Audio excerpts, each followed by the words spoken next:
As Albanian government announces state of emergency, more injured in continuing violence.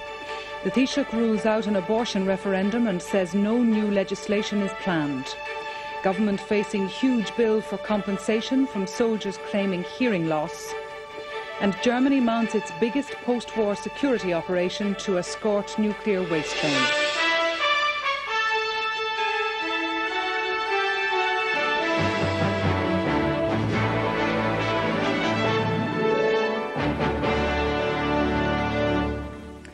Good evening. As the crisis in Albania continues to worsen, tanks have been deployed tonight in the south of the country where anti-government protesters have been rioting. Italy sent in 2 military helicopters to rescue stranded Italian nationals and foreign journalists. The situation was exacerbated further when the Albanian parliament elected President Sali Berisha to a second 5-year term of office. The journalists were forced to leave as the Albanian government closed down the transmission point for television pictures as part of its curb on the media under the state of emergency.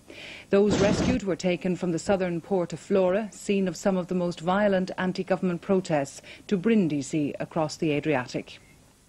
Heavily armed Italian Marines provided cover as 2 army transport helicopters touched down briefly at an abandoned airfield near Vlora in the south of the country.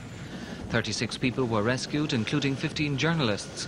They had gathered near the airfield as chaos erupted all around them. Italian Marines watched for possible attacks, as did 2 attack helicopters overhead.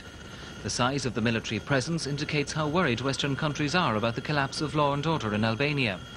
Those rescued were taken to the Italian base at Brindisi, 50 miles across the Adriatic.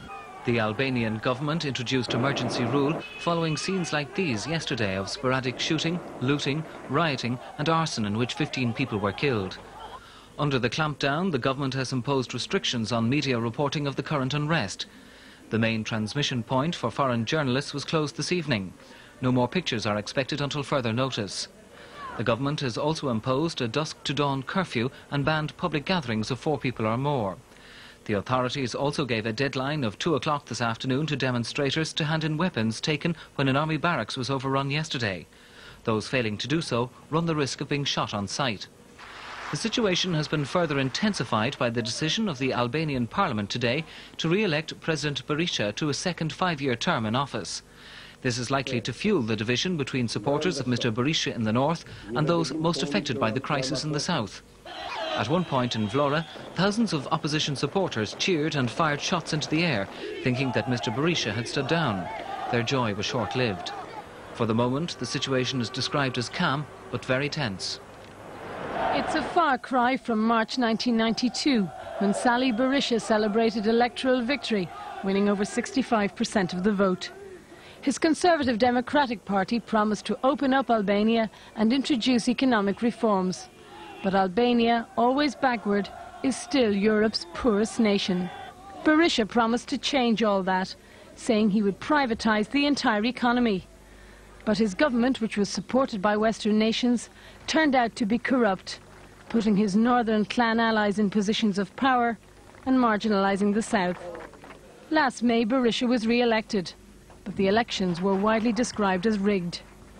Then, in January this year, Albania began to fall apart. When a number of pyramid investment schemes collapsed, the first demonstrations on the streets of Tirana were peaceful. Hundreds of thousands of ordinary Albanians had put their life savings into these schemes, hoping to escape from poverty. They blamed the government, and Mr. Berisha in particular, believing the country's leaders had profited at their expense. As Berisha clamped down hard on the protests using the secret police, the fragmented opposition was unable to offer any real leadership. And the people began to take the law into their own hands.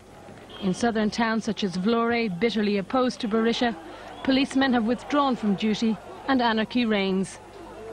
The international community has steered clear of direct involvement. The IMF is due to visit Albania shortly to try and tackle its financial mess. But right now it's not clear if there'll be a viable government to talk to, or if it will be too busy trying to maintain its grip on power. Back